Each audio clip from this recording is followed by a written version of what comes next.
अल्लाह पर भरोसा रखने वाली एक गरीब औरत की कहानी, खूबसूरत कहानी। Beautiful story of a poor woman who trusted in Allah. नमस्कार दोस्तों, स्वागत है आप सभी का एक बार फिर से आपके अपने पसंदीदा YouTube चैनल आध्यात्मिक कहानियों में। दोस्तों, आज की कहानी जो मैं आप सभी को सुनाने जा रही हूँ, ये बहुत ही खूबसूरत कहानी है एक औरत की। एक ऐसी औरत जो अल्लाह पर आंख बंद करके भरोसा किया करती थी। चलिए कहानी सुनते हैं। एक बार की बात है, एक औरत कहती है, मेरा आदमी किसी वजह से लंबे समय के लिए गायब हो गया। उस वक्त माई एक कम उम्र की बच्ची की माँ थी, जबकि मेरा बूढ़ा बाप भी मेरे साथ ही रहता था। हमारी गुरबन और गुफ्तशी बहुत ज़्यादा ही, और अक्सर हमारे घर में खाने को कुछ भी नहीं रहता था। अगर हम दिन में कुछ खा लेते तो रात में हमें भूखा ही सोना पड़ता था। सब्र के साथ हम लोग हर हाल में अल्लाह का शुक्र अदा करते थे। एक रात तो भूख और प्यास से हमारा ऐसा इम्तिहान लिया कि इससे पहले कभी नहीं लिया था। मेरी बेटी तो बेहोश हो गई और तेज बुखार उसको आ गया। बच्ची का बुखार इतना तेज था कि माई और मेरे वालिद अपना भूख प्यास सब भूल गए। ऐसी बेबसी और लाचारी इससे पहले कभी ना थी। उसकी बेकरारी जब हद से ज़्यादा बढ़ गई तो मुझे अल्लाह ताला की वो कॉल याद आई कि भला कौन बेकरार की सदा कबूल करता है।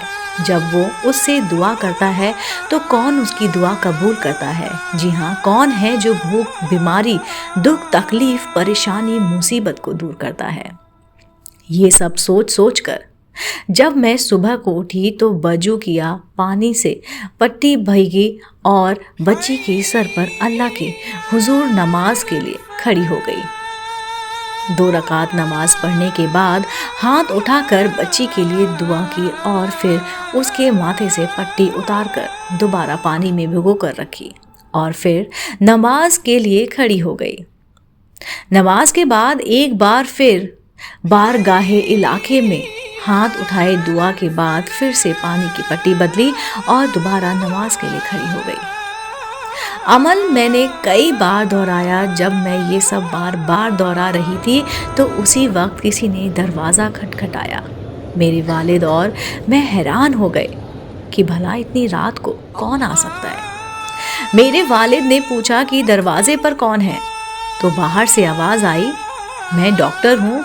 ये सुनकर मैं और मेरे वालिद एक दूसरे को हैरान होकर देख रहे थे और सोच रहे थे कि भला इनको किसने बुला लिया। फिर मेरे वालिद ने जाकर दरवाज़ा खोला। डॉक्टर ने आते ही पूछा कि मरीज़ किधर है। हमने सादगी से बच्ची की तरफ इशारा कर दिया। डॉक्टर ने बच्ची को चेक किया, फिर कागज़ पर दवा लिखकर मेरे हाथ में रखते हुए बोले, लाइए मेरी फीस, लाइए मैं अब चलता हूँ। मैंने धीरे से डॉक्टर से कहा कि डॉक्टर साहब, मेरे पास आपको देने के लिए पैसे नहीं हैं, बल्कि हमारे घर में तो कई दिनों से खाना भी नहीं बना है। मेरा ये जवाब सुनते ही डॉक्टर गुस्से से बोला कि अगर तुम्हारे पास मुझे देने के लिए पैसे नहीं थे तो मुझे आधी रात को फ़ोन करके क्यों बुलाया, मेरी नींद क्यों ख़राब की तुम लोगों ने। डॉक्टर के मुंह से टेलीफोन की बात सुनकर मुझे लगा कि डॉक्टर शायद गलती से हमारे घर आ गया है। मैंने हिम्मत करके डॉक्टर को जवाब दिया, डॉक्टर साहब, हमने आपको फ़ोन करके नहीं बुलाया है, हमारे पास तो टेलीफोन ही नहीं है। ये सुनकर डॉक्टर ने मुझसे पूछा, अच्छा, क्या मैं मंजूर का घर नहीं है? तो मैंने जवाब दिया, नहीं डॉक्टर साहब, मंसूर का घर तो हमारे बराबर में है।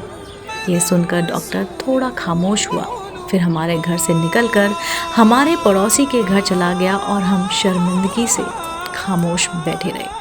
थोड़ी देर ही गुजरी थी कि वह डॉक्टर एक बार फिर से हमारे घर आ गया।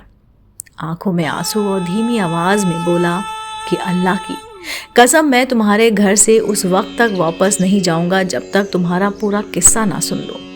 तो मैंने उस डॉक्टर को अपना पूरा किस्सा सुना डाला कि किस तरीके से बच्ची के सर पर पानी की पट्टी रख कर रही थी और अल्लाह से दुआ मांग रही थी कि डॉक्टर जल्दी से उठा और बाहर चला गया। और हमारे लिए रात का खाना, बच्ची की दवाएं और कुछ घर की ज़रूरतों का सामान लेकर आया।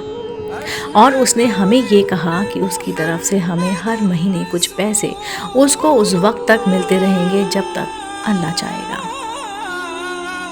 इस कहानी से हमें क्या सबक मिलता है?